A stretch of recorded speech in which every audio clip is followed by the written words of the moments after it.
Please stand. Okay. Please join Vice Mayor Taylor with our pledge. I pledge allegiance to the flag of the United States of America and to the republic for which it stands, one nation, under God, indivisible, with liberty and justice for all. Please remain standing for our prayer. Please pray with me. Holy God, we give you thanks for Guthrie and all who live and work in it. Thank you for spring and the promise of new life and fresh starts. Please open our hearts and minds in order that we are ready to dig in and serve you tonight.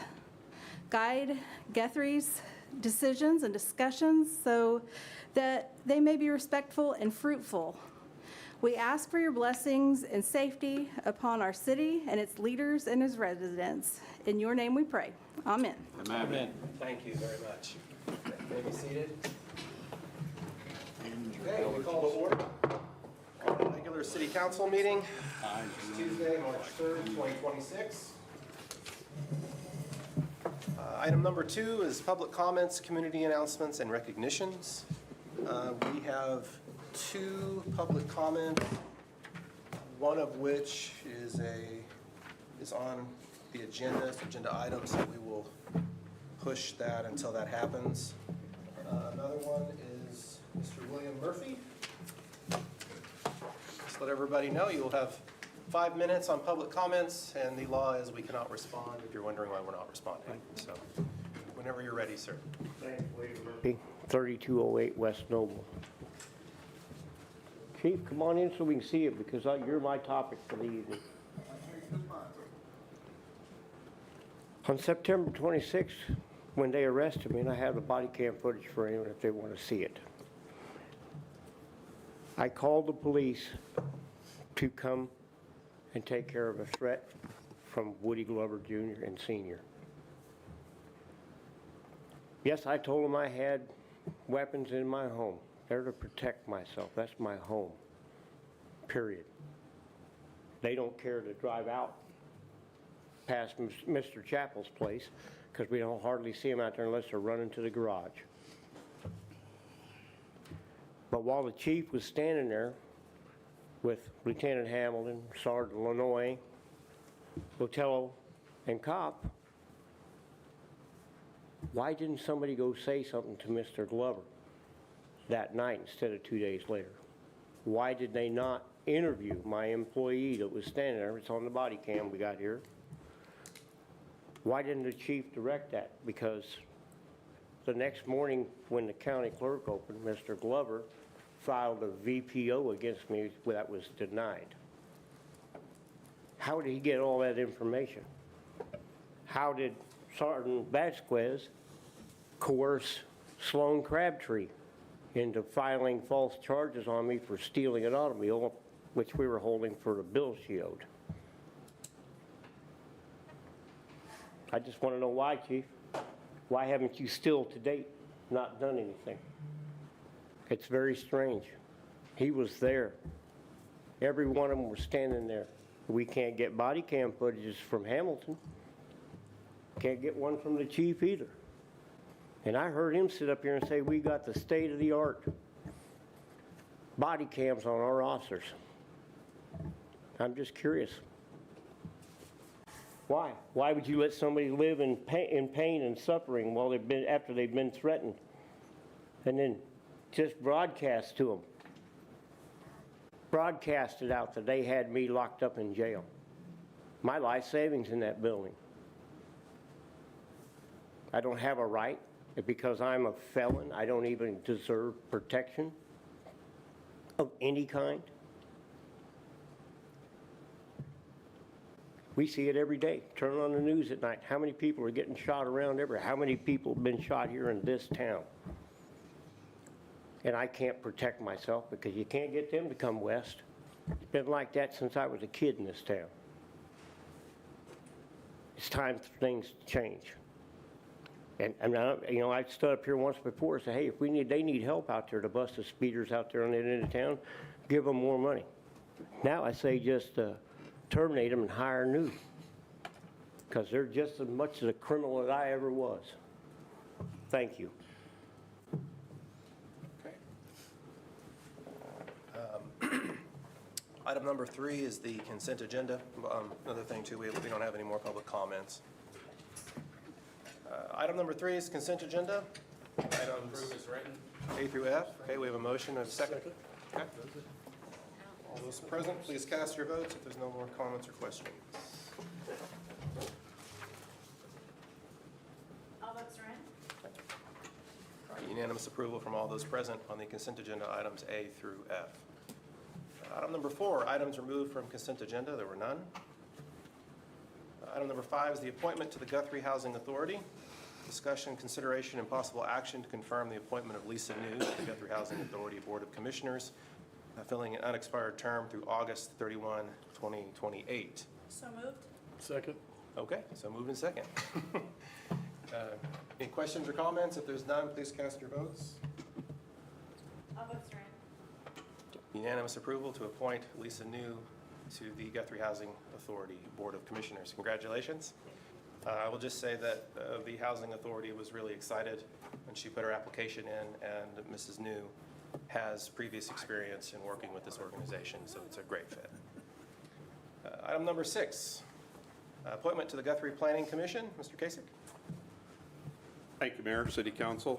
We have one of our members, Stephen Harrison. He has an expiring term at the end of this month, and so it's recommended that he be reappointed to have another 3-year term that would end in 2029. So moved. Second. Okay. Motion and a second. And just to make note too, Dan, this is the required position that has to be on HP, and he fulfills that, doesn't he? Yeah, there is on HPC a PC representative. It can be him or any other one. We'll be bringing that back later for that position as well.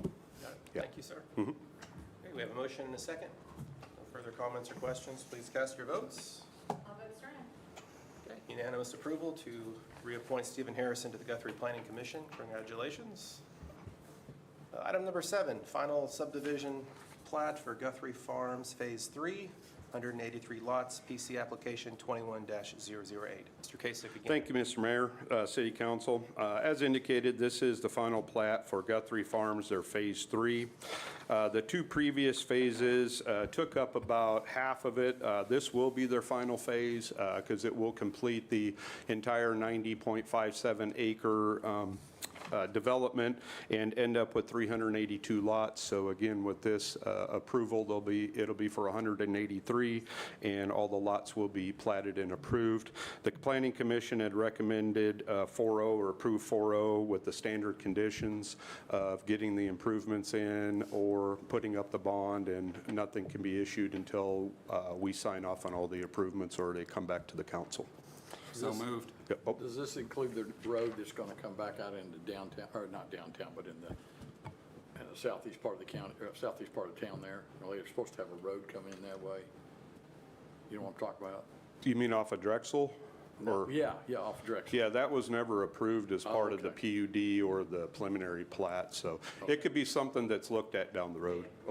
Oh, you did? Oh, okay, sorry. Brad's here, sorry. Okay. Yes, I thought that's what you Yeah. were going to do, so I thought, well, I'd ask. So okay.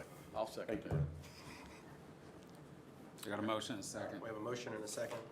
Any further comments or questions down here? I think my only question is, are you making sure that they're filing all of these with the county clerk's office as well? Yeah, it's a requirement, yeah, Okay. because, I just wanted to make sure, because sometimes when you go to look for plats, you can't find them. yeah. Okay. Yeah, because there's all the signature blocks on there. Obviously, part of that is the mayor signing for the city council and our planning commission and all that. And yeah, they have a choice to either wait and do all the improvements and then record it, or put up a bond and then be able to record it. So they've been choosing to do all the improvements, and then once we accept it, record the plat. Okay, great, thank you. Okay. Anybody else? Okay, we have a motion and a second. There's no further comments or questions. Please cast your votes. All votes are in. Okay. All right, unanimous approval for the final subdivision plat for Guthrie Farms Phase 3, 183 lots, PC application 21-008.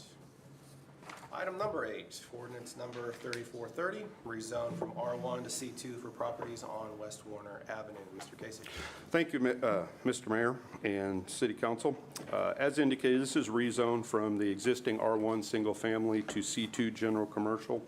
The properties are located along West Warner Avenue. They're split by 8th Street, so they're closer to the Cottonwood Flats versus the other direction. And as I said, the request is from R1 to C2. The Planning Commission had recommended approval 4-0 of the request to go to R1 to C2. So with that, back to the council, and if you have any questions. Help us, Jan, where exactly is this again? Like, give us some general idea. in my mind. It's kind of like right as you come off where the new viaduct is, one of the first turns or the streets there that you can turn on is basically 8th Street there, and it's going to be literally just a block off of Noble to the north. And so there's a house that sets on the west side there, an existing house, and it's the vacant lots next to that. And then across the street on Warner are the other vacant lots. There is nothing else that's built on the east part of that West Warner. Sorry, that's weird, but in that. And so, and then as you go a little bit further, yeah, you get into the actual Cottonwood Flats. That's where. Let's have Aaron throw the Oh, map. do you have a map, Aaron? You could throw up for us. No, Yeah. John, this is not yours, is it? Yes. This Yeah. one is it? Yeah, yeah. So we've got a couple different map options in the packet if Aaron Yeah, has those. because there are multiple lots, as it stated. Again, there's the lots that are on the west side of 8th Street, and then there's the lots on the east side. So I went down and spent quite a bit of time today down there. And when you go over the viaduct and you take a right on 8th Street, if you look at that map, and you stop right there to the back of your car is still at Noble, and you look right and left, those lots are zoned commercial all the way down. And then if you go up towards Warner, but stop right in the middle, where your back end is still touching those commercial properties, Pagonis is, what he's wanting are to the right and left of that. They're not zoned commercial, but they're in the same block that's commercial. And, I mean, I spent a lot of time down there. If you take a right on Warner and go down to 7th Street, the city owns a portion right there on the corner that is commercial in its entirety. And there's other commercial there. So I just wanted to point it out that it's kind of how it is. I know it's facing a residential neighborhood, and, you know, I mean, it's, if you look at the map, you'll see what I'm talking about, or if Aaron has it. Yep, Aaron is working on getting it loaded up, so it'll be just a The moment. zoning map does show right here. both of these blocks. Yeah, it Yeah. shows Right both here. You- blocks off 7th and 8th But to you- be split blocks. And it looks like half of it is zoned residential, the other half is zoned commercial. Right. The half that faces Noble is Yes. Yeah. commercial, the half that faces Warner is residential, Residential. with the exception of 7th Street Yes, East. Yeah, because the properties that are adjacent to Noble were part of the properties that were purchased and now owned publicly by the Department of Transportation, because those were all the properties that were bought out when the viaduct went in. Yeah, it looks like the future map shows those ones all to be commercial properties. And then also the properties where the church is, those are zoned commercial, and the other lots surrounding those going from 7th to 8th, whether they're city lots or there are a few right there on 8th that are owned by individuals. Those are all zoned commercially. Yeah, right off of Noble there, Yes. correct. Right off Noble and the next block up. So Yeah, it's over. both- As you go more Yeah. east, it's all residential, yeah. Yes. Yes, it's Yeah. residential, Yeah. but there's not really many houses. No, if because any. that's all in the floodplain, because, yeah, and that's where the Cottonwood Flats, where So- years ago we bought the properties because it was in the flood. That was my question, although these are facing residential, are residential properties going to be built there? They could be, to the north. They'd have to be on stilts. Yeah, correct. All of that's in the floodplain, so any home that's built, any structure that's built would They'd have to meet be the. on stilts, and Yeah. there's nothing been built there in the last, I don't know how many years. 40 years. Yeah, correct. So I mean, even reviewing the comp plan that's in the zoning, it shows even future use for this. Two of the lots that he owns on 8th and Warner, those ones are still listed in commercial property, and even future use, it's ag use onto the right, it's, you know, Yeah, to the east. yeah, So because like you said, it's kind of split by 8th Street. It is Yeah. split, so even though future use, right now, the use is zoned residential, commercial, and a little bit of industrial, looks like future use on those, the commercial lots, where all of those were bought out,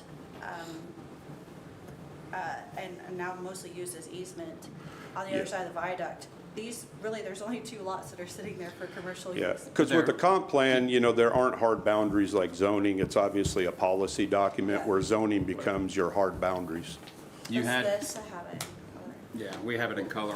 Well, the, But you have someone that wanted to speak to this? well, Yeah. I made a mistake. I saw John's name on here, and he was wanting to talk about the Renaissance Festival. So, sorry, I apologize for that. I'll make a plug for it at the end, John, I promise. But he You is guys the, have questions? for yeah, anybody? if you have questions for him, he is here. Does anybody have questions for Mr. Braganis? I have a quick question. Maybe it's probably not for John, but I guess for the city in general, or a question of a lot that when I drove by just this evening, there was a soccer team or soccer kids that were practicing down there, right where we're talking about. And so when I pulled my car over, she came out and she said, "Are you one of the parents? Are you looking for me?" I said, "No, I'm just looking at these lots down here. Don't worry about it." But my question then became, from my past experience and just driving by, it seems like there were a lot of soccer goings on down, teams practicing, and even, I don't know if they had games down there. They don't have games. They do practice there, though. They run is that- around, they run the high school and stuff, they do track and stuff down there. I went by there myself, they were actually on the Department of Transportation property. Oh, so that's the Yeah. public lots. That's more east, you're talking about east. down Easement there. lots, essentially. Okay. So will they still be able to, I guess that has nothing to do with what we're talking about right No, now? that's, if they were truly on the public property, yeah, that's That's not part of it. separate. Yeah. Okay. So Dan, what would be the restriction difference, I guess, because a lot of people may not know, I mean, I looked it up, so I do know what the differences would be there if it was rezoned to commercial instead of just residential use. I mean, could you have different type of business there? Or previously, you know, if it stays residential, there are no businesses allowed. Can you explain that? Yeah, in general, it's our general commercial, so basically you can have any commercial use up to a manufacturing or a light manufacturing. That would require you to go into the industrial, but it could be retail, it could be office, it could be an auto body shop. Any of those uses are allowed in the C2. As what was mentioned, one of the things that would make it somewhat difficult for future development, especially commercially, is it's in the floodplain. And so unlikely you're going to have a business come in and want to literally put their building 6 feet high or 8 feet high, however it may be. So even though it's C2, it obviously would still have limited uses. But in general, it's our general commercial, which encompasses about any commercial use out of manufacturing. But we'd want to clarify, any development that would take place there would require a survey and an elevation certificate Yeah. to Yeah, meet 'cause that it's in base the flood floodplain. elevation. Yep. So we can say 6, 8 feet or up on stilts. We're not surveyors, we're No, not no. engineers. Yeah. Just want to So clarify. There's a process and a code for that. Yep. Yeah. Okay. So what about open display commercial? Where you're talking boat sales, farm implement machinery, decorative metal, wood fencing, ironworks, landscaping materials, decorative rock, and it goes on and on and on and on. That type stuff could be done there. Yes, because that's allowed in C2. Because there's no, yeah. Right. Exactly. Yeah. And there's no building necessarily allowed. No, you're right. Well, So that could be done without. right, I was going to say, and I'd have to check myself, but normally those uses have to be associated with kind of a primary, they become secondary. So like when you have an auto dealer. They have a building in that, and then they have the outdoor display of all their vehicles and that. And the same with boats and that. If somebody wanted to just come and put nothing. Like sell farm trailers. Right, and do nothing but that, yeah, we would still require a special use permit because it would not be a primary, there's not a primary use or building associated with that. Well, John's not planning anything like that. He's just doing that little stuff. Well, I'm going to make a motion to accept to go to C2 on it. Okay. Anybody want to make a second? I'll second it. Okay. Motion is second. Any other questions? Again, the applicant is here. Nick, are you good? You're fumbling with papers already. Well, I'm always fumbling in paper. Okay. Not necessarily with the rezoning, and that's what the topic is. Yeah, so. That's, no, not in regards to the rezoning in itself. I don't have questions right now. Okay.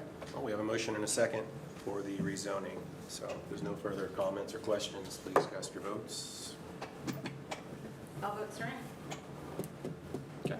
It passes 5-1 for the rezoning from R1 to C2 for properties on West Warner Avenue. Item number 9, special use permit for RV parking and open-air farmers market on West Warner Avenue. Mr. Casey again. Thank you, Mr. Mayor, City Council. This is the exact same properties, but in this case, it's a special use permit. The previous item was necessary for this to move forward because without it, this special use permit would not have been allowed in a residential area. And as I was just kind of talking with Mr. Bothroyd, given the type of use being an outdoor kind of market along with the RV parking in that, it's not put as specifically as a permitted use, thus a special use permit was required. With that, you'll see in your packet that the properties to the east of 8th Street are proposed to be, the furthest east proposed to be the RV parking. And then the two that are on each side of 8th Street will be the market.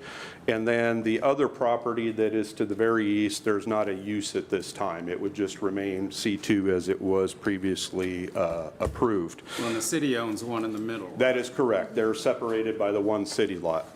Yes.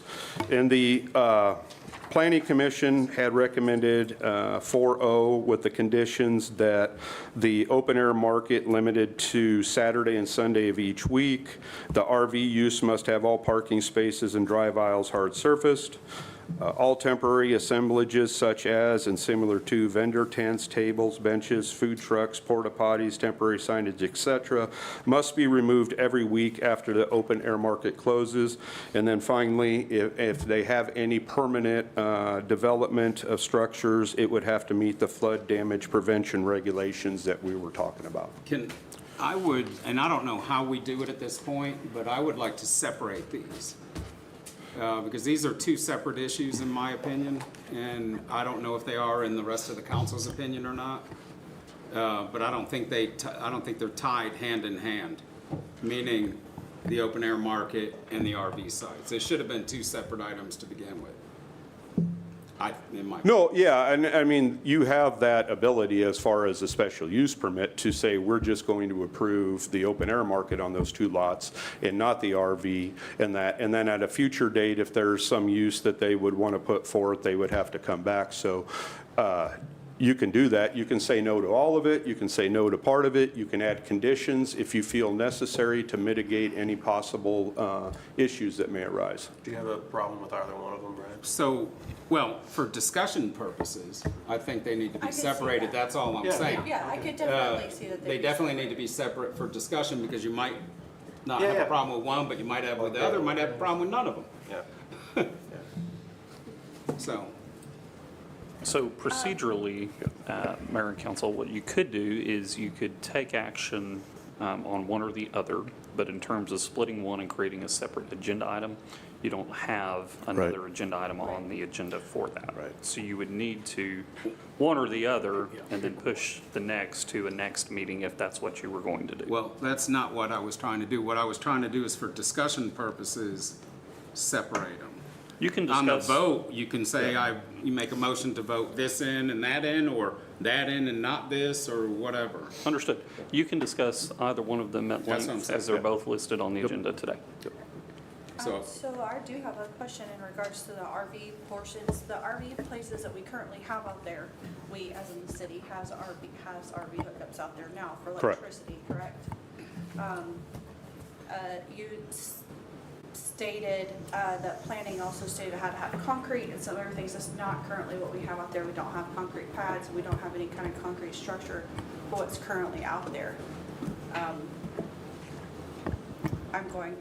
I don't want to assume that there was already a plan put into place for each one of these RV lots with a concrete pad, but it sounds like that was what was specified, which would kind of change the look out there. I know a lot of it just kind of looks like grassy knoll, and it is up for grabs if you go out there and you go practice out there, but there are a lot of special use permits that happen out there for multiple different organizations. And just for these two lots with one random lot in the middle with nothing to happen, I just can't visualize that at this moment. So I do understand why Councilman Bothroyd said for talking purposes, you could separate the two completely, because they're two completely different plans. Okay. We'll talk about them now individually. If you'd like. well, I think she just started talking. Well, and along the RV line, I just wanted to clarify, because I've kind of heard a couple of different things. Do we currently have a time frame as to how long an RV can be parked in a certain place down there, or is that? No more than 30 days. So that is a current ordinance? Yeah, Yes. yeah. Okay, Yeah, okay. anything beyond that, it's no longer considered temporary. Okay. Yeah, so any RVs there, the longest stay they could have at any given time is 30 days. Okay. Councilwoman Gibbs, were you saying your issue was wondering about putting the mandatory concrete slabs in the middle, kind of in the middle of the, Yeah. that's what that was? What do you- I just thought, from a visual perspective and thinking about what that would look like currently right now, what's out there is that's not there. It's just kind of like random electricity hookups. If you don't know they're there, you don't know. But if you know they're there, that's great. They're utilized and can be utilized. And of course that is Justin's job to make sure things are out there when they're supposed to be and not out there when they are supposed to be, and for other uses. I would like for, if we're going to have something like RV hookups, that it does meet what is already around there. So just to have random concrete pads and random hookups, just on two lots with one lot separating it with a little tiny grassy knoll spot, I think could look awkward, but we don't have that plan in front of us today. One of the issues that I want to bring up is the code requires that any parking of vehicles be on a hard surface, and I think Right. that, yeah. So that's wherein the problem lies. Yeah. Because what we're talking, my kids played down there. Yeah. I get it. Okay, they ran track down there, all kinds of Yes. stuff down there. But this is private property I we're talking understand about. that. They ran track on city property. And I understand And that. I'm so- not talking about that, but we do have commercial vehicles that go out there and park right now, not on. I know. So then are we going to be required, City of Guthrie, then to make that happen as well? Right. Yeah. Well, yeah, that's a good question. I mean, the pads that we have out there for functions that we're putting on technically should be concrete. Yeah. This is something to keep in mind is that all over the community, you have legal non-conforming uses Yeah. that existed predating the zoning code. What's been going on in the Copland Flats predates the zoning code. Oh, yes. So what you do is when you have proposals that come in, they're required to be brought up to code. Right. And that's how we do that without mandating, whether it's the city or any other private entity.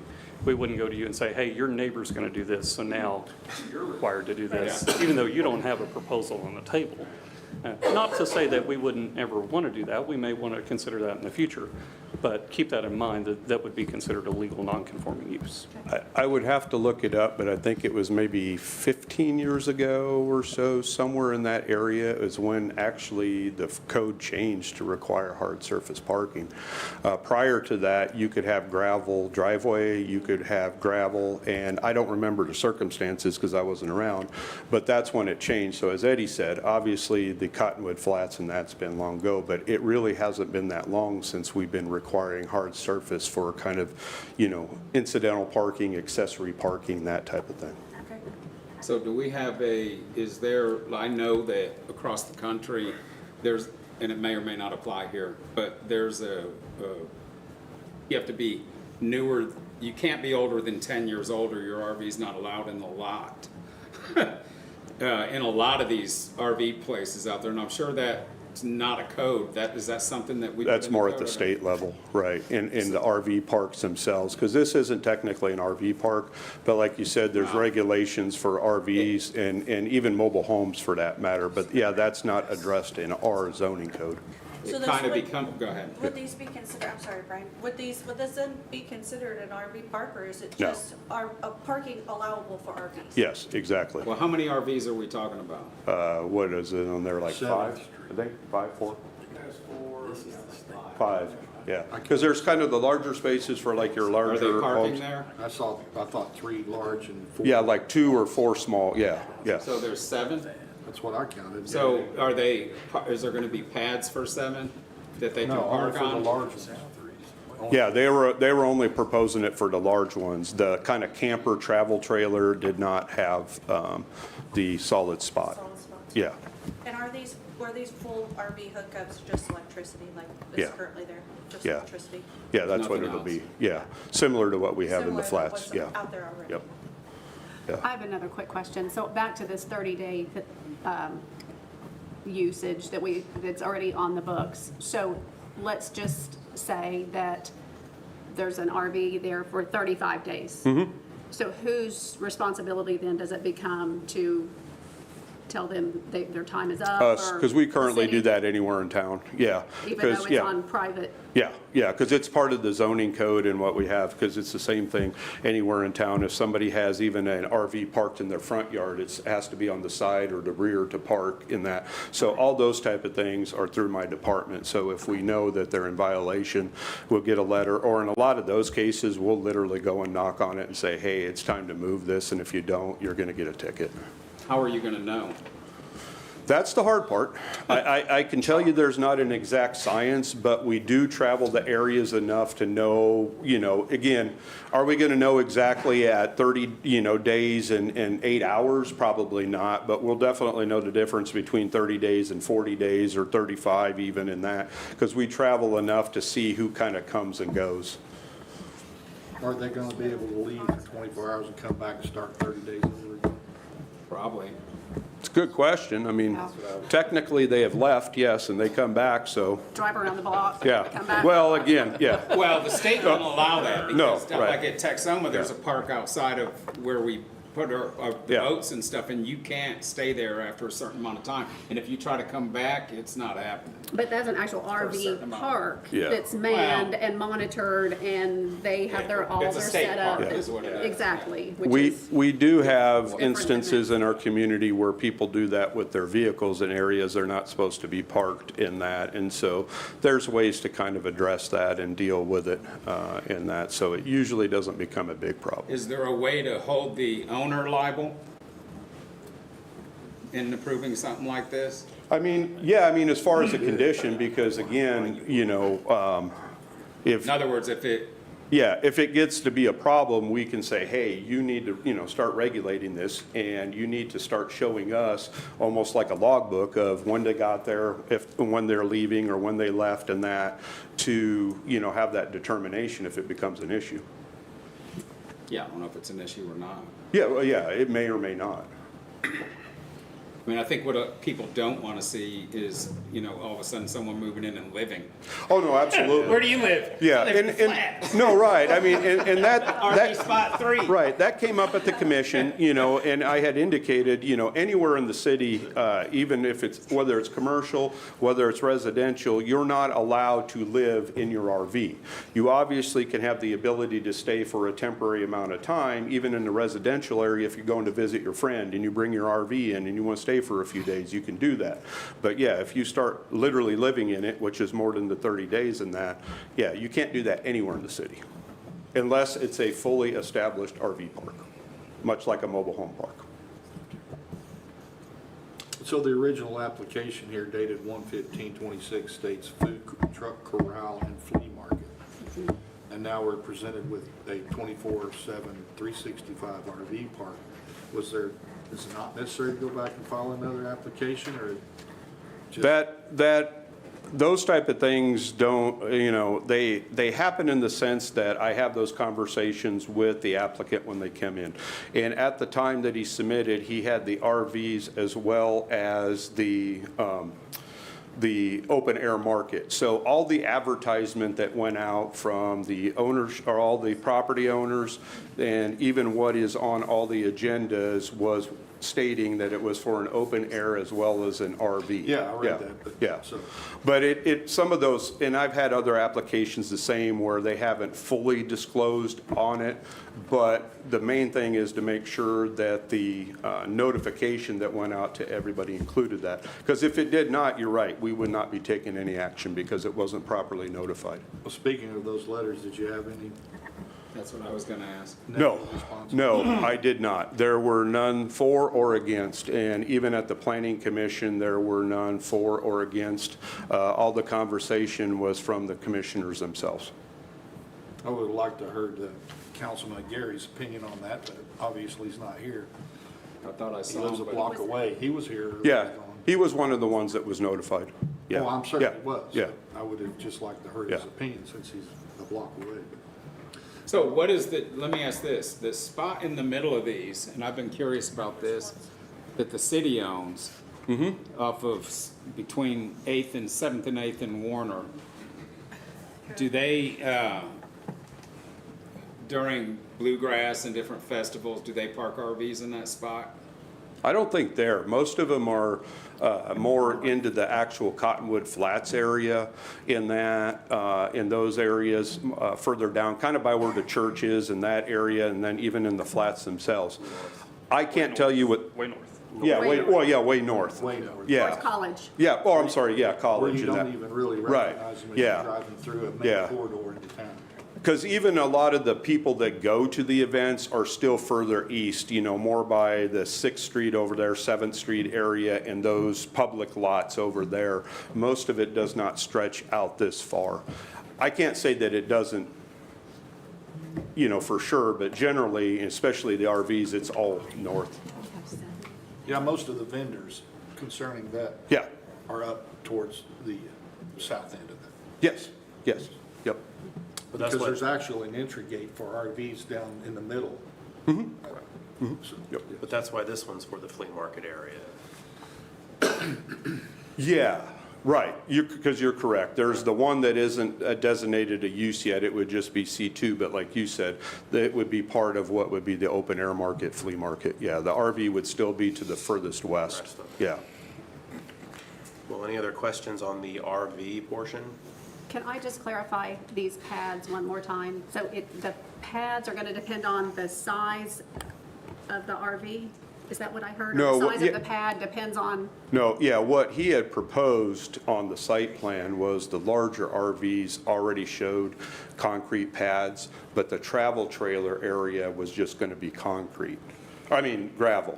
And so one of the conditions was to make sure that anywhere those are parked, it's a pad, concrete, hard surface pad.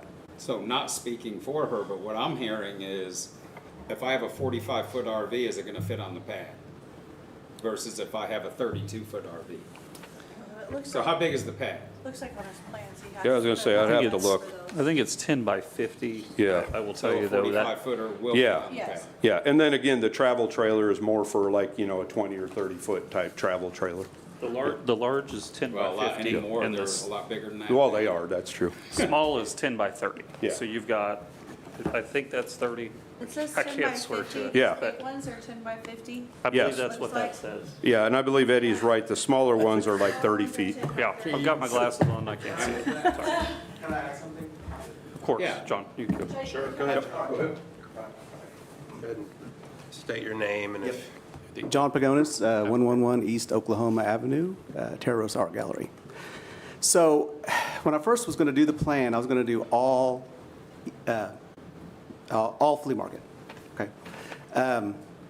The director of tourism came up to me and made a recommendation that they have a shortage of RV spots down there. So there's a thing called RV Host. I don't know if you've ever heard of that. It's an internet app where these people that travel the country, if they come to your business and they spend $50 or more, you just got to give them a plug to plug in. So, you know, if they go to a bar or a restaurant or merchandise and they spend $50, they can plug in. So there's times when there's the events at the Cottonwood Flats where we have RV hosts come in and we can't plug them in anywhere. So tourism came to me and said, hey, you know, we could use some more spots. So when this happens, we can accommodate these people that drive these $1 million RVs. So that's how come I added the RV spots, because there was a need for it. And I guess during Bluegrass, I guess there's still a need for it. I don't know. But I'll give you my word. I am not going to open up an RV park down there. Okay, I have enough things to do to deal with that. Like I said, there was a need, and I'm trying to fill the need. So where do the trailers being pulled by the car that don't have to be on the pad, where do they go? They are going east and west, but they're for smaller units. So they'd have the pad and then they would be. So you'll have a gravel The pad. gravel pad next to a concrete pad, and same for these smaller hookups, so. they've So got- how many can you have there at once? So I believe there's 4 big ones and 3 smaller ones. 7. And that even includes the trailers? They had a 20-foot Yeah. little pull behind trailer? I mean, to be honest with you, I didn't even want to put that many in there. You know, I mean, we could do less. I mean, that's fine, but Looks like 7, and they're only using half the actual the entire lot. What happens with the rest of it? Now, something to, It's not designated. so like I said, I'm So not, with the rest of it, you have about as much vacant as you have built. With the rest of it, is that intended to build that out, or? is No, that no, no, parking, no. Or what is that? it's only going to be on that one lot that's 50 by 140. So Oh, I know, but the rest of that, that's going to be event, Grass? yeah, flea market space. flea market space, does that back up to here? No, these are the flea market, these are the 2 flea market spaces Right, here. okay. And then the RV is next to one of them. So closest you're on gonna the have the west RV, side. where the RVs are. Dan will point it out to you. I didn't This know. is the RV property. Yeah. Okay. This area and this area is the flea market. Yes. This is the one that Not does not used. have a use.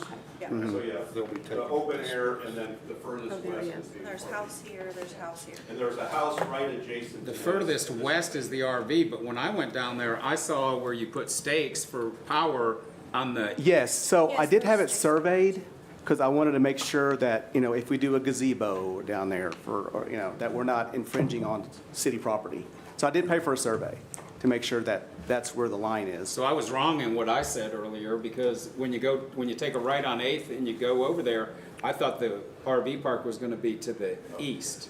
It's gonna to be the west. west. It's to the west, Closest to the homes. yeah. Yeah, That one lot right there on the It's left. just, yeah, just the one lot. uh-huh. So the big ones, are they gonna go then north and south or east and west? The big ones will be going north and south, North and south, okay. yeah. So what happens on that lot, on the other side of the city lot? Nothing right at this No, moment? nothing right None. now. It would just That's be not C2, part- given the previous action. Yeah, Yep. he's not doing I anything think with that's this where one people right park now. at. I just want everybody to be aware that Yeah. there are things Yes. that you can do with C2 without council approval once it's C2. Yeah. Yeah, that's why I had asked what would be Right. limited between the R1 and the C2. I mean, I've already cleaned up trees down there. There was a tree that fell. I spent 3 days chopping that thing up. So, you know, I'm looking to trim the trees up and make it look, you know, make it look a lot better too. I mean, it looks good now, but, you know, it's, I plan on, I want to put our best foot forward. I'm not going to embarrass the city of Guthrie. I have a good track record of doing other events and making them look first class. I'm not, I'm going to make it nice. Is there any discussion that we want to have about the open air market version? We're going to move on to that, trying to split them there. Oh, I like the Gazebo. plans. So let's talk about that a little bit. Okay. Because that's obviously a plan that's gonna probably happen, right? Yeah, I'd like to do a gazebo down there for maybe if we have any acoustic music, we could put a musician in there, it's, things like that. Yeah, because that's where I thought the RVs were going, Yeah. that's what I mentioned to you. when Now, you those were would be down pretty there. hidden, actually. Huh? Those RVs will be kind of hidden since Yeah. they're to the west. Just want to point out, the Planning Commission did reiterate that any future permanent structures, i.e. a gazebo, must meet the flood damage prevention regulations outlined in Chapter 4, Article 13 of the Guthrie Municipal Code. So just as we're discussing a gazebo tonight, there's no approval for a gazebo this evening. I just want to make sure that's clear and not muddy the waters. You just gotta put it on stilts, about 8 feet up. John, Yeah.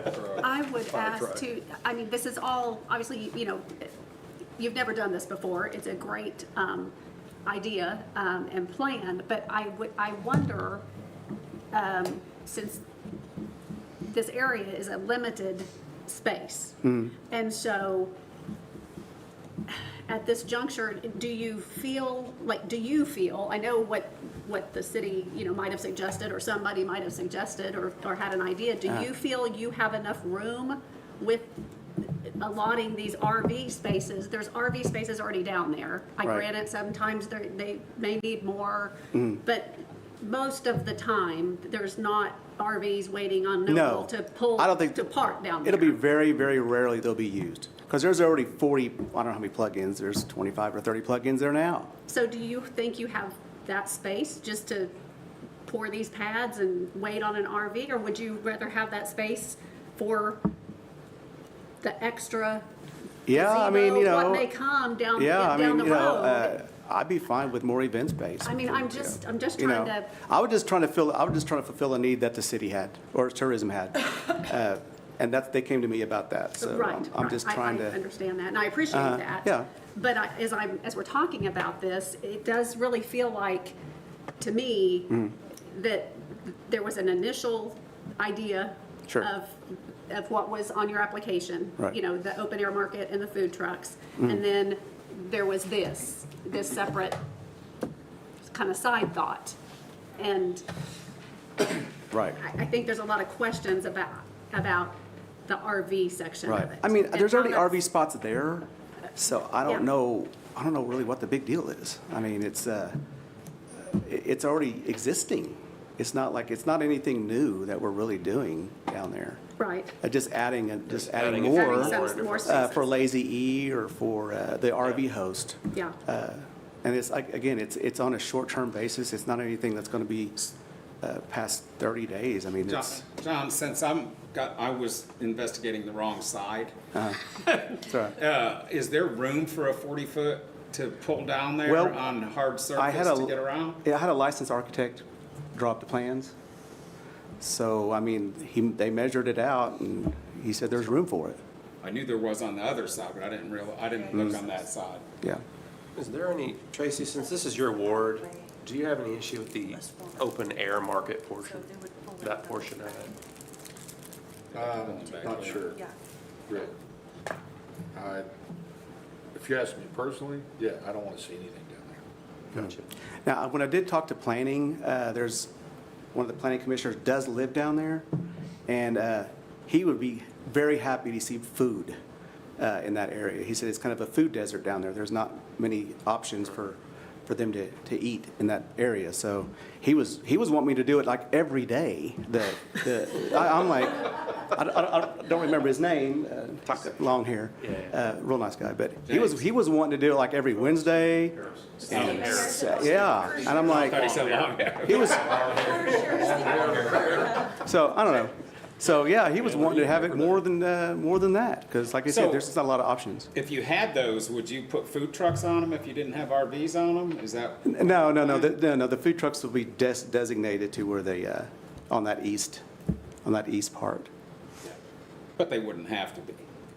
That's all I'm saying, right? I mean, I want to make it aesthetically pleasing. I mean, I don't want it just to be a helter-skelter thing out there. So they have their designated areas, to be, but I guess we could put some down It there. does have, there's 4 on But right now, the sides, plan it's is, open area. right now, the plan is to just put those on the east lot. I like the plans themselves. And since the mayor asked me, I want to clarify. Having lived on the west side my entire life, with the exception of a few years of adolescence, that whole bottom was a plague of old buildings, flood, Right. you name it. Sure. And it was a black eye and a gateway to the city. Uh-huh.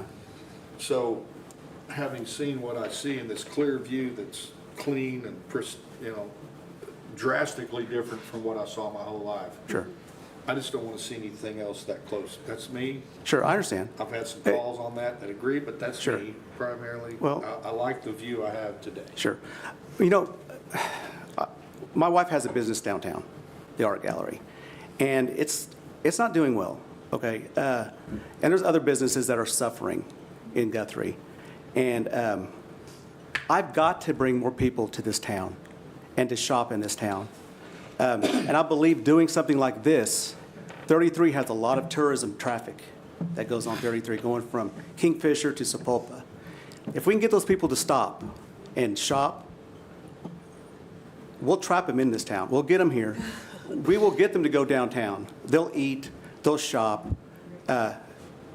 Right now, there's a lot of people that are really excited about this, and they're not local people online. They're calling me from Tishomingo, Altus, Guyman, and they are just so excited to come to Guthrie and be a part of this and to shop here.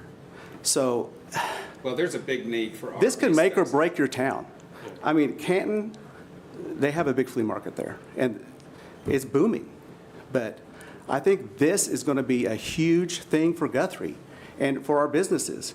I mean, I have an interest downtown. I've got to get people downtown to shop, or they're going to leave.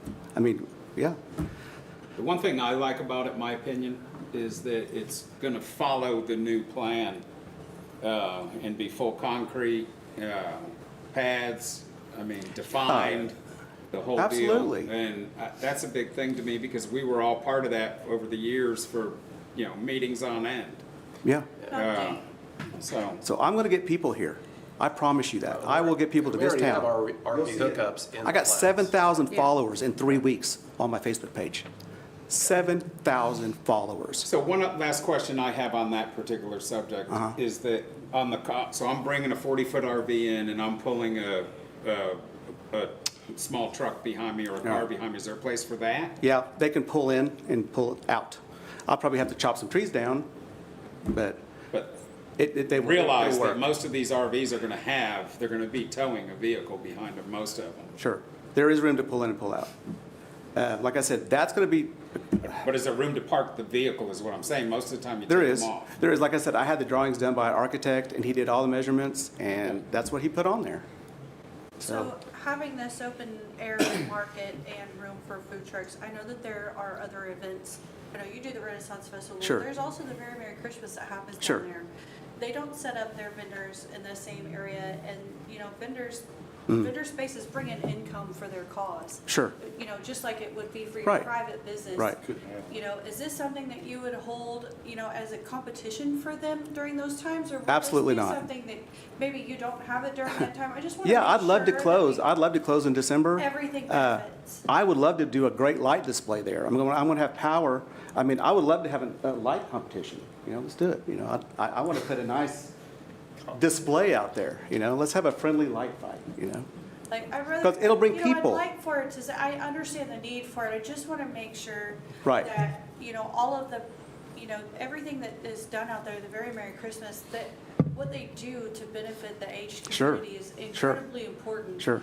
And, I don't want to ever, take away from that Absolutely. for a private enterprise. And I would never do that. At the same time, I do like your plans. I think your plans are very classy, and that, you can't have any structures out there past 30 days. You can't have any, multiple, it can't look like a tent city. Right. Things like that. We're looking for it to look, upper class and not like we're just housing. Well, I want to have the best. I want us to be the best. I want this to be where, it's the best looking market in the state. I'm not here to embarrass me. I'm not here to embarrass you guys. I'm not here to embarrass Guthrie. I mean, I love this town and I love the people and I try to have a good showing. I could see where this could actually bring in additional traffic, where there was issues with Very Merry Christmas and people And if I did a coming light in and display, hurting, right. if they were cutting lights or, knocking down displays and things like that. Sure. A big kindness and being a good neighbor, I want to make sure that happens down there, because that's very important. Absolutely. And they have a big investment down there. They do. Tammy's here. Sure. Obviously. And Yeah, there's and there's a it's awesome. significant I would love to be a investment part of it. I'd love to get a nice, like I said, a nice display when people, it might bring in more people. If you got a nice display right there at the front, it'll just add to the whole thing. I was just going to add that it's a special use permit, so if you feel it necessary, you could condition it to be February through October or whatever, or, January through November only, if you wanted more certainty to make sure that, timeframes don't conflict. Thank you. But that would have to be decided now. Correct. He did say he didn't want to maybe operate during December, but I do want to make sure that, we're not in competition with what we're trying to make happen in either place. I'm just here to enhance whatever's there. I don't think him having a flea market is going to be in competition with a No, light I show. think more Plus, than we anything is close like, early. What's that?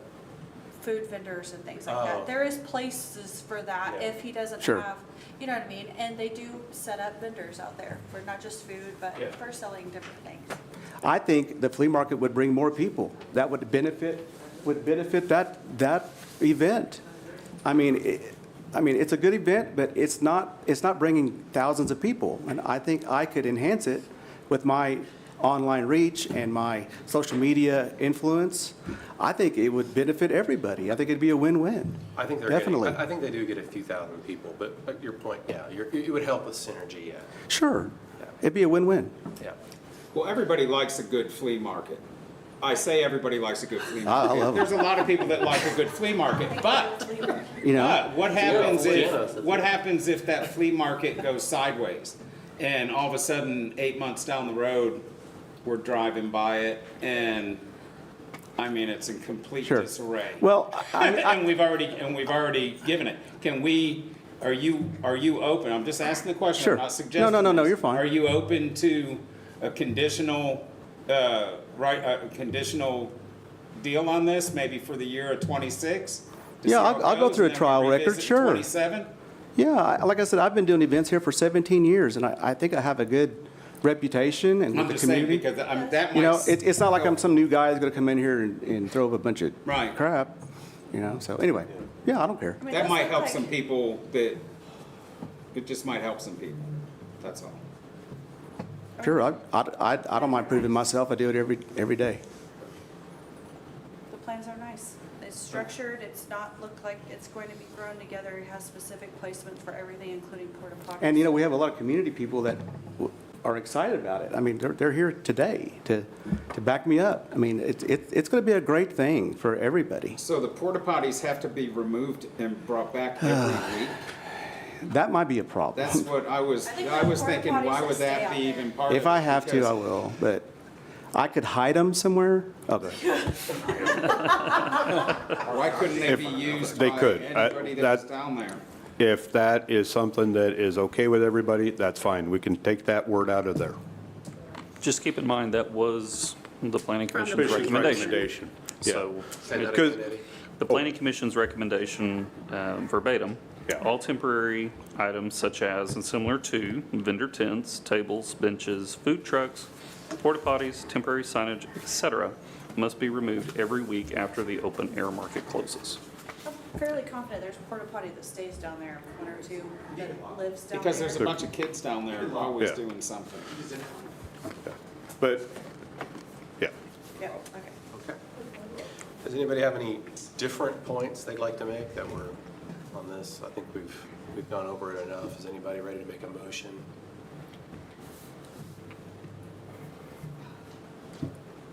No? Well, With any stipulations on a motion? I floated the open air on a conditional 2026 trial, so to speak, that gets it through the year of 2026. I don't even know that that's something that everybody's open to. A trial based on if, Eddie, go A ahead. conditional, Yeah. in other words, if all of a sudden, and I know you're not gonna do it, but I'm Sure. just saying, all of a sudden that, the people that I've talked to that are, there's a fear there that potentially it may end up looking in somewhat disarray in 3 or 4 months from now. It's not necessarily my opinion. I'm just voicing it. Sure, Okay, I understand. for I mean, there's a lot of events here that look in disarray. I mean, Exactly. And so. you know, I mean, I don't know why I'm being singled out here, but, you know, No, you're not it's being fine. singled out. You're not. Yeah. No, you're not being Yeah. singled Hold on a out. second. Eddie, what were you going to say? So if we were to do a conditional 2026 approval, it sounds like that might be a compromise. What would the council like to see John come back with? Is that a December 26 report? But what does success look like so that we can measure that and report that back to you? Do you want another special use permit? Are we coming back in January? Are we telling them December 31 there are no more markets? What does that look like for a staff perspective? From an income perspective, it'd be really hard to say you can only do this for 1 year. I think. it Yeah, would I'm not benefit. suggesting that that's my opinion. And this is a Okay. lot, I mean, there's a lot of infrastructure that he wants to build in here on these 2 lots. No, we're not talking about Gravel's we're not expensive, talking all of about the this. RV stuff. This is not RV, this is, Electrical, yeah, electrical is what he wants to put out there. This is the open air market. yeah, I have a pretty good investment here. I This mean, is a it's, large investment for him to put on just these 2 plus that RV lot, you know, to put a year stipulation. I mean, I would like to hear its success though, but I wouldn't want to just stipulate, you know, you could only have it for a year. Well, let me just clarify, I don't think we're saying that he can only operate it for a year. I think maybe, Brian, is what you were saying, like we'll reevaluate, kind of see how things go until the end of the year, kind of end of 2026. There are folks, I'm kind of like Brian, I've had numerous calls as well from the opposition. And as we sit here as representatives of our wards, Sure. we have to consider that input as well. Sure. And so I'm just kind of we're wondering. not in- well, that opposition has It's a not lot. me, it's not I'm not even my gonna go opposition, down- it's I know who the my opposition is. constituents' opposition. Yeah, I know who they are.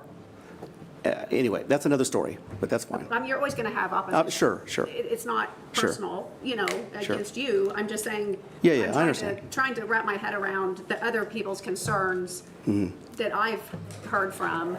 Dana, not to put you on the spot with that, what were their concerns? Can you tell us what those were? Well, just, we've talked about some of them, you know, the 30-day limit, you know, what happens if they stay over 30 days? If they drive around the block a couple of times and come back and park, does that start the 30 days over? What about trash? You know, how many Sure. dumpsters are gonna, what Well- if there's not enough dumpsters? If there's trash flying all over the Yeah. yard down there? Well, I could do a year on that. I mean, a year exploratory on having RVs. If that's an issue, we'll do away with it.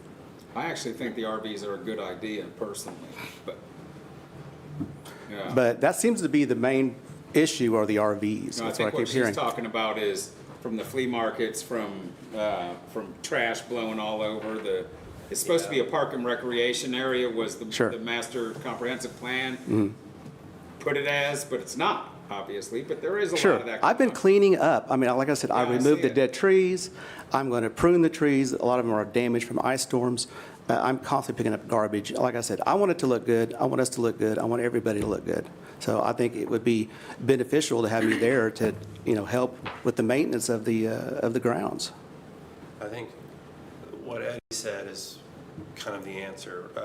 If we're going to put stipulations on it, we need to get clear details of what that is. Okay, you can do it up until this, and then it's evaluated because it hasn't been trashy or whatever the concern is, right? We need to give clear stipulations on that.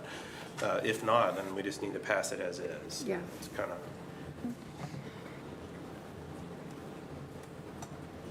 So just, go ahead.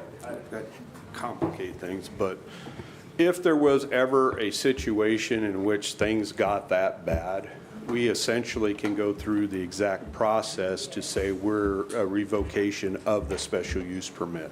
There you go. In that. So, you know, and we go through the normal advertising, everything, you know, the owner or in that and all that. So there's still a process even to revoke a special use permit if needed, you know, at a point. So it's not forever, we can't go back, there's no, you know, going back type of thing.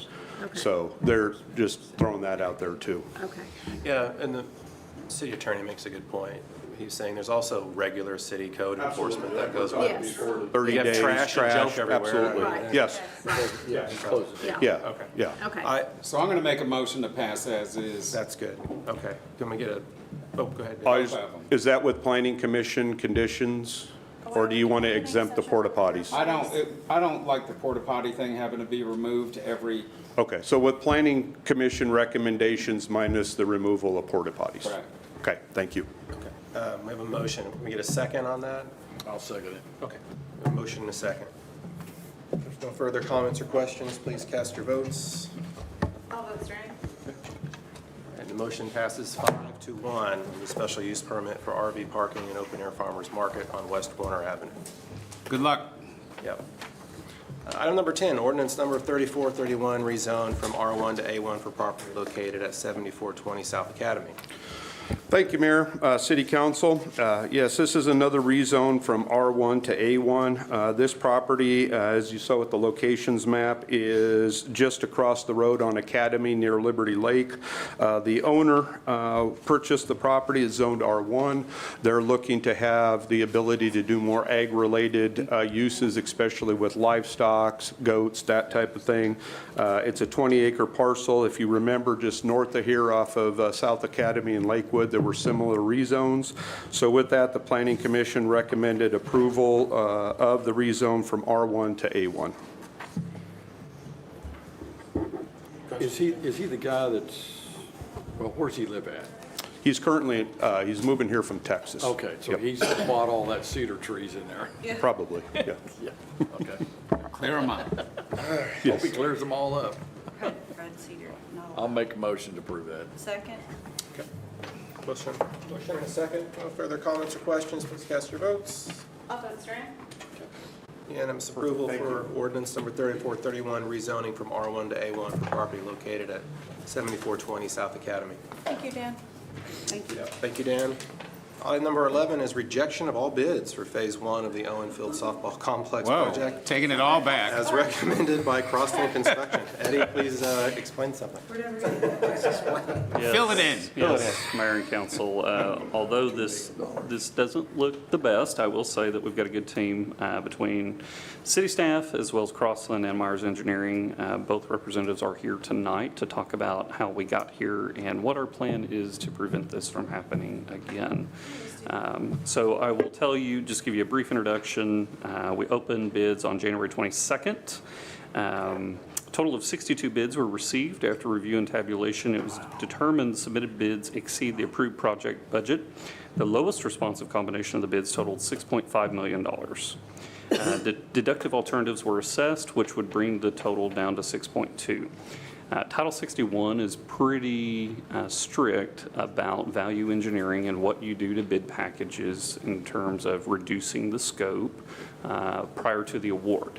So what we have kind of a plan in place to do is reject these bids, redesign the project with the value engineering that we've already identified, re-advertise for bid with numbers we just opened in January. We should be able to hit that budget this third and final time. So with that, Aaron Stoops with Crossland is here. He is our construction manager, and then Bill Myers with Myers Engineering is here, and they'd be happy to answer any questions that you may have about this. You guys want to come up for me? Thank you. So Eddie, can you say one more time before he starts, what was the original accepted bid on this? The original budget, is that what you're looking for? Well, we put it out to bid at one point. Yes, so the second time we've bid this project, January 22nd, total of $6.5 million.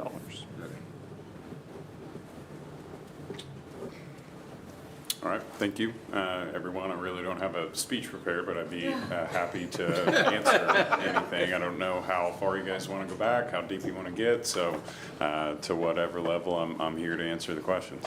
So were each one of these, was this bid to cover everything needed, or were these just Certain subcontractor phase. bids for certain things? It was entire scope. Entire scope, okay. Yeah, as we understood it at the Okay, time. okay. So the budget was what again? At this time, $4.7 million. So we're $1.5 million or 6 under. Yep. So you guys gonna come down to that? We do have about, what was the bill, 1.6 or 1.7 in value engineering right now. That's all but, and probably about 90% implemented on the plan with it. Yeah, we've gone ahead, and by the way, I do have a speech, so. No, we are about 90% complete on the changes that we've come up with. Our goal is to maintain the scope of having the 3 fields, one be lit, having the bathrooms, having parking. We're gonna change some things, maybe not do curb and gutter everywhere. You're gonna have a nice facility, okay? But we're gonna have to do these changes to get us down to where we need to be. We've already bid it twice, so we know what we got is just not gonna work. We're gonna have to do these changes that we have in mind, and we're confident that we're gonna see some big drops. We hope that we can get it down to the 4.7 that Eddie just mentioned, and we're gonna do our best to do it, so. You said by, Pardon? you said by making like only one field have lights, the others I think don't. it was already planned that way, I believe. I'm sorry, can you repeat the? So what's the in addition? I mean, what's? No, well, we bid it with one field having lights, and the other 2 fields would not. So, I mean, That's terrible. it's not what I want, but I Absolutely mean, terrible. you know, what do we do? So you the know? cost to light each field, just to give you an example of what that looks like, and I'm sorry, I will get there in just a moment. No, this is for phase 1, correct? Phase 1A is 3 Thank you. fields. Yep, Okay. phase 1A is 3 fields. Let's see here, as I recall, and of course, as I'm looking for that, I will get you that information. Forever ago. I I was was wondering how we close. were gonna get, what your plan was to get there, from there to there, what to lose. I mean, I can give you some of the do you ideas. not have bases, or I'm just? Yeah, so, If I can speak to maybe the cost of the fields, that's not where our problem is.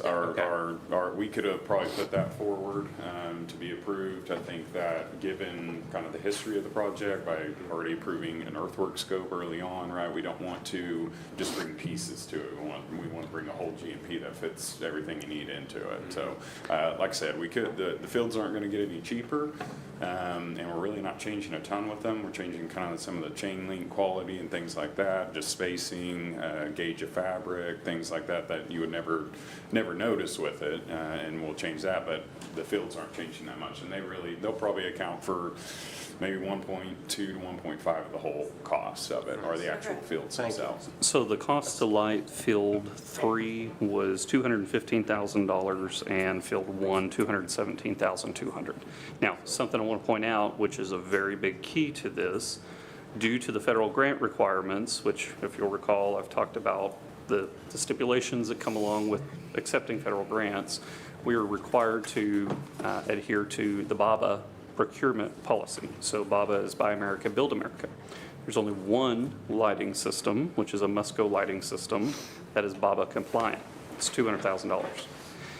We have identified a potential second contractor that we're going to reach out and vet through the federal programs manager and see if that lighting system would be BABA compliant, and hope that it would be cheaper in bid than $200,000 for the system. It is, and it is cheaper. And, So we okay, have. so Good. in regard to the lighting, do we have to use the lighting, I'm getting into words now, not just for, can we use that system for lighting the park and using the cheaper system for lighting ball fields?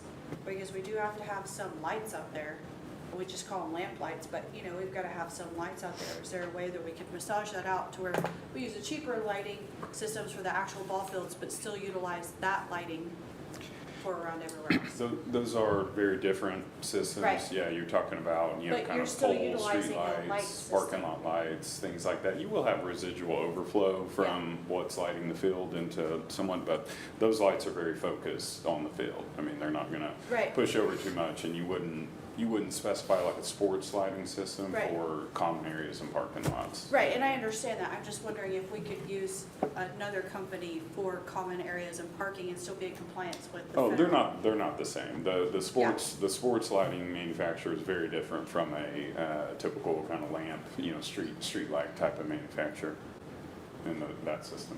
That's what you're asking. Well, we'll have one thing we're gonna do on the actual street lighting that we have and I'm gonna call it the, not ambient lighting, but the street lighting and the parking lighting. The manager is looking at some other options. Maybe, rather than having it in the project, maybe we could do something with OG&E, which we Right. did like even. We on did Oklahoma do that, Avenue. and we just got new lights anyways out there, that's currently there. Yeah. But no, what I meant was, I know that there are different types of lights, different ways of lighting. I coached for 14 years. What I'm saying is, could we still be compliant by utilizing a US company to light the other areas? And maybe having the cheaper sports ones to light the sport fields themselves? I think we have cheaper lights on the other areas. Isn't that All what you're saying? all No, I mean the new procurement. parts.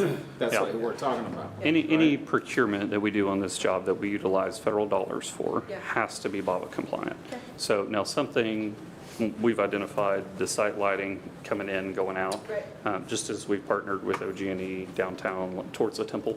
Yep. Those are lights that OG&E maintains and that they installed. Okay. So that's something we would like to address. In fact, we've already got a meeting on the books for next week with OG&E to identify an economic partnership that would be cheaper and outside of the federal grant. Yeah. So that way we don't have to.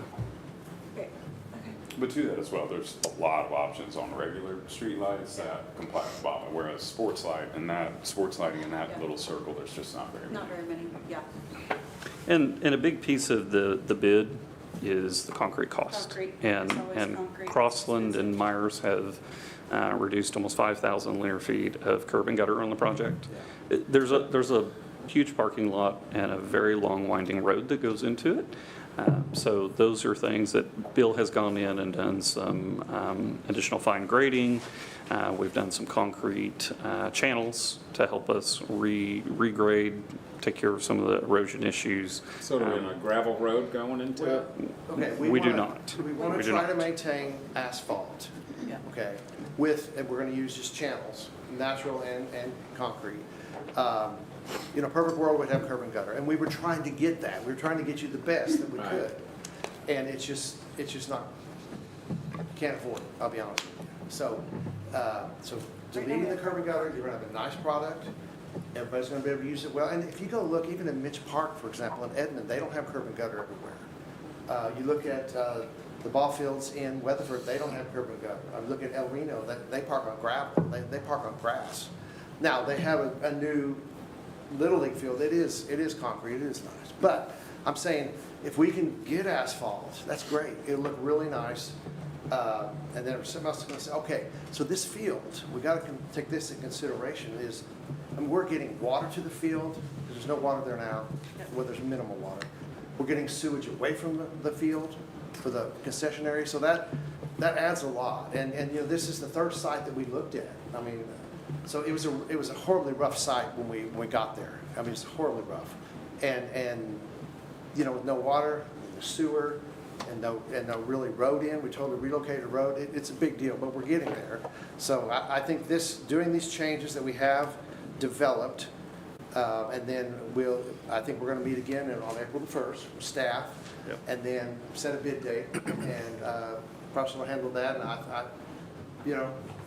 I'm relatively confident we can get there. And what's the word we use? Not relatively, what was the word? Mostly confident? Mostly No, confident. somewhat confident. We'll get there. But, So I mean, essentially, it's you a- think you've made the changes necessary to maybe get closer to what our budget is so we can get going on the project? Yes. Okay, good. Yes. And I hate to even ask this question, but do we have an estimated completion once you guys meet in April? do the bidding, and do we have? Yeah, we've kind of Idea. looked at around a 7 to 8 month schedule once that does happen. So I guess if you tack that on, give us probably 30, 35 days for bidding. Once we do get those documents on April, we'll obviously bring the price and the GMP right back here in front of you guys. From that approval point, would start that 7 or 8 month process schedule. So how did we get here? I thought we already approved all this to go to bid at one point, didn't we? We did. Yeah, We did. so We bid- that's what I'm we saying. applied twice. That's what I mean. Twice. How do we keep getting here? I'm concerned that we're gonna get here again. Well, We can't so get here here's the deal. again. We did it. Cannot get We here. can't get here again. Oh, we got here this- twice. I know, that's what, this needs to move forward. Okay, so we bid the full enchilada, okay, back in late Right. 2024. So then we brought Crossland on in 25, sometime in 25. Yep. Yeah, And the fall. hope, and so we basically bid the same thing, and they broke it up into smaller increments. We believed it was gonna, we should get a better price. It didn't take. So what we need to do now is we have to revise the design. It's not even VE, it's Design revising scope. design. Yeah, okay. So it's extreme, but maintaining the concept of 3 fields, 88 parking, 88 bathrooms, that's our primary goal here. And It's about getting the girls of Guthrie in the area some good softball fields to play on. That's what this is about. And Bill, something we want to talk about with Crossland. Crossland's identified, in conjunction with Myers, the concession building, for example, is a grandiose design. The VRF HVAC system, I'm outside of my lane here, guys. The VRF HVAC system was the most expensive system that was designed on the market.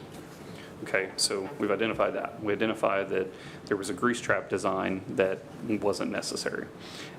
Making those fine grading changes that Crossland has come in and said, okay, let's massage each of these things. Let's tear apart all of the shade structures, for example, which were designed as pre-engineered metal buildings with a seal. There's no need for that. So both parties in conjunction have worked to identify those, and they're not listing all of them right now, but that's just a small example of the things.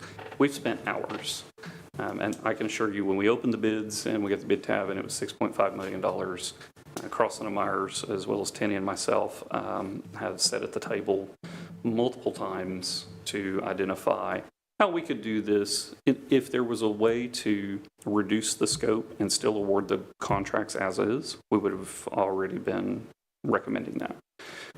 So tonight is really about rejecting the bids so that we can be Title 61 compliant when we go back out to bid, and knowing that Crossland and Myers have done their homework and they've taken all those unnecessary pieces out of the project.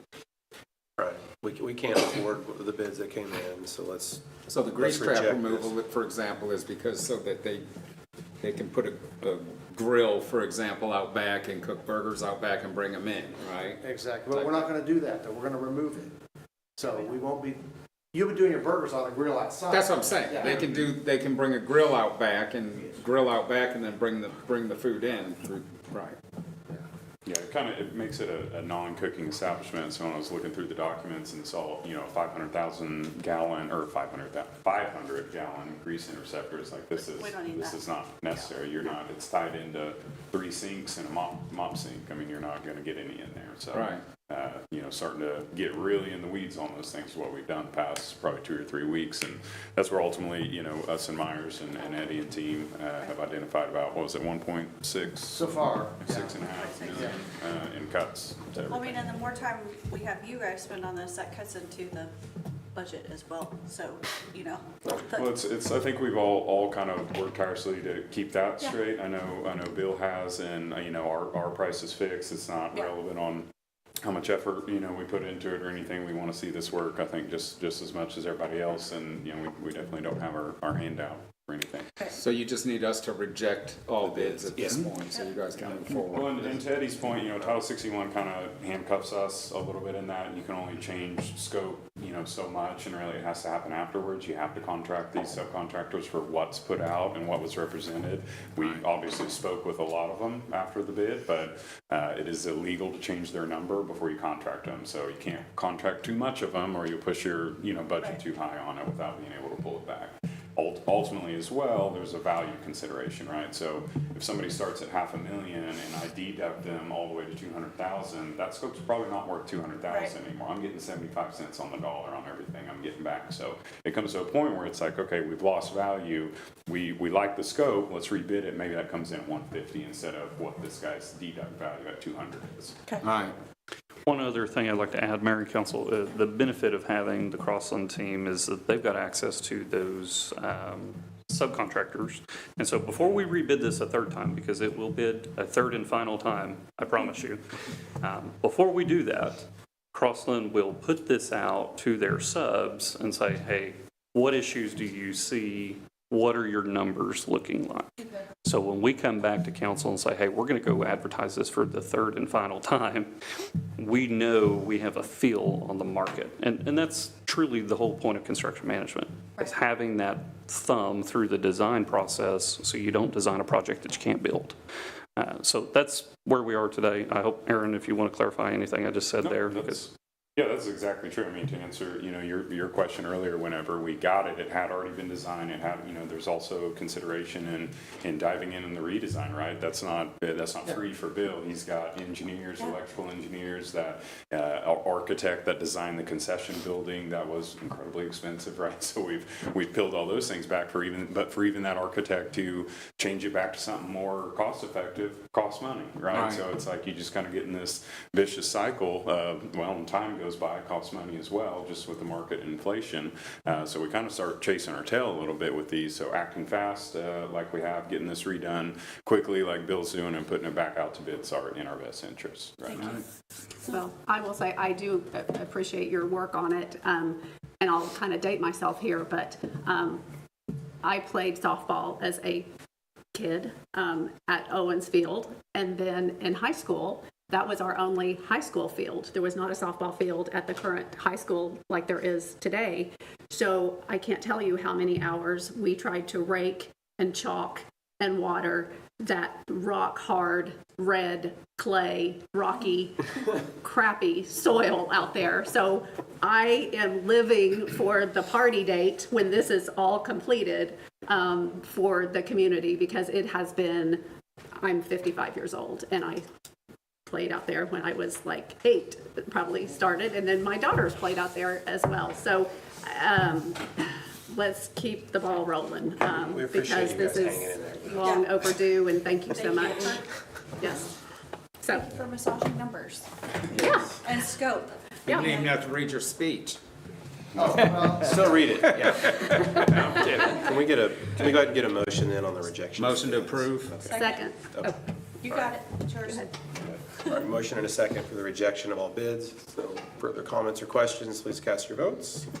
All votes are in. Okay, unanimous approval to rejection of all bids for Phase 1 of the Owen Field Softball Complex project as recommended by Crossland Construction. Thank you, gentlemen, for coming.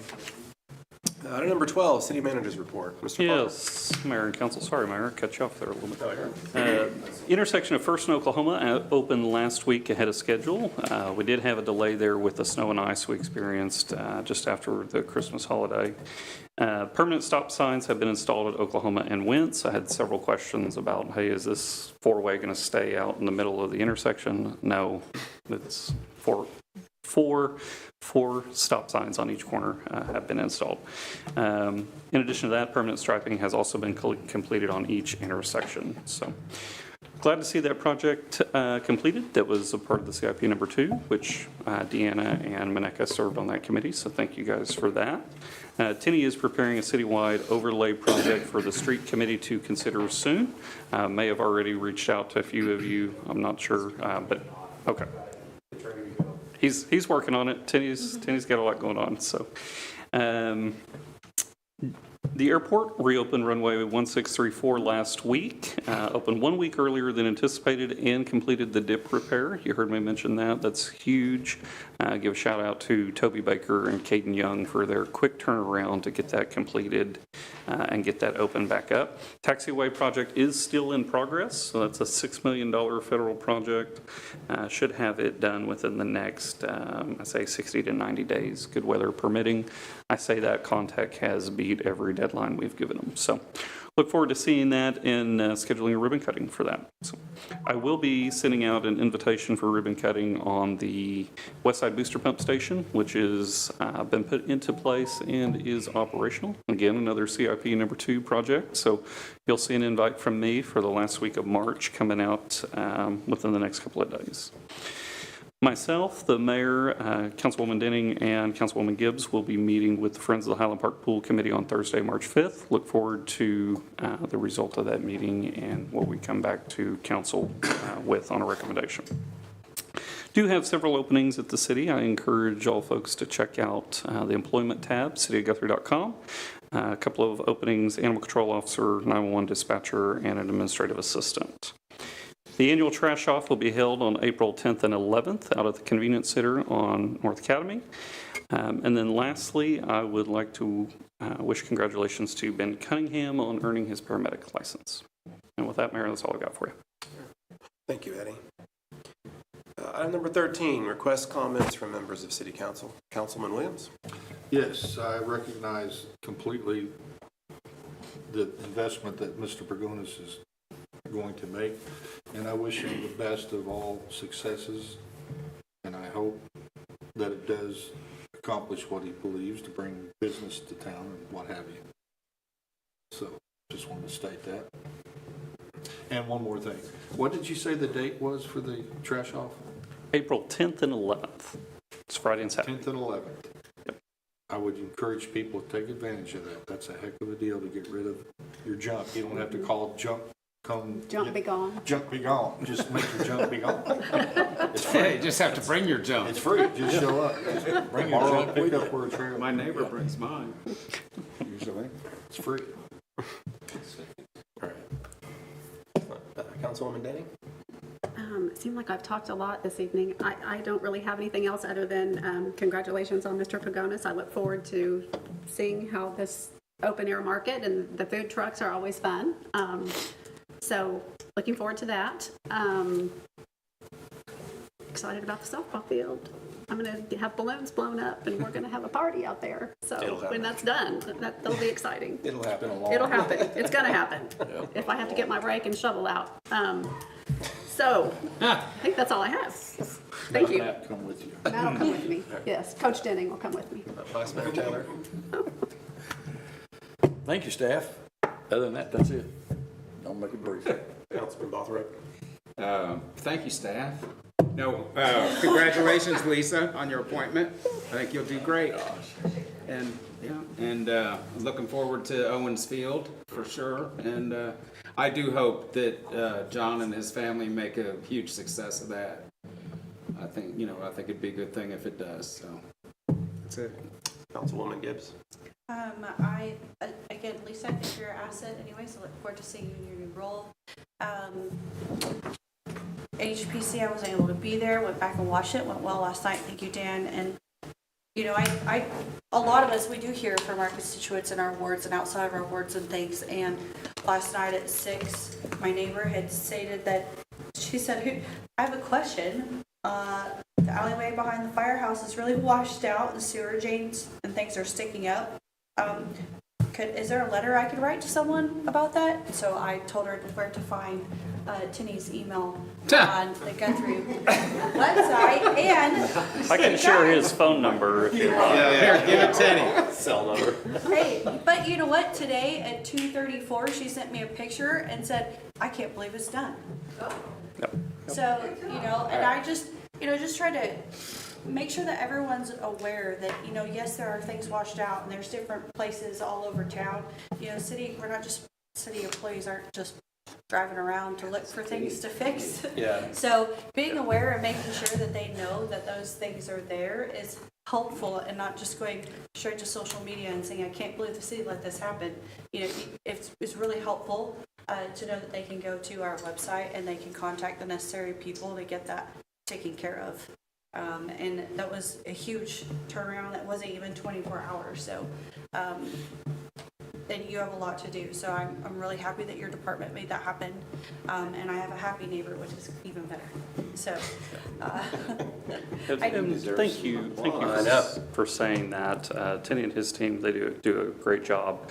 I encourage everybody to reach out to the city, whether you call us at 282-8400 or at City Hall, and let us know when you've got an issue. We're, like you said, less than 24 hours. We're happy to take care of it. Or our city manager, let me get his number real quick. It's 282-0496. Be happy to visit. So, thank you.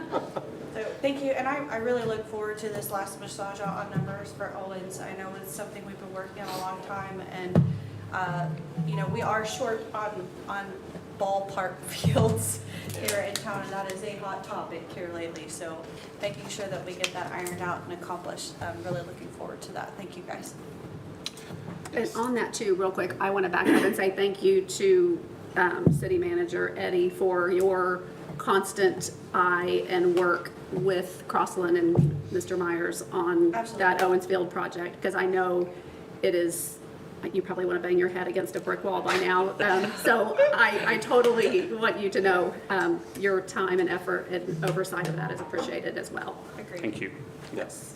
And I want to ditto what they were saying. I want to thank you guys again, your entire company and staff, for sticking with it, with us on this. We appreciate it so much. Also, I want to thank Tenny.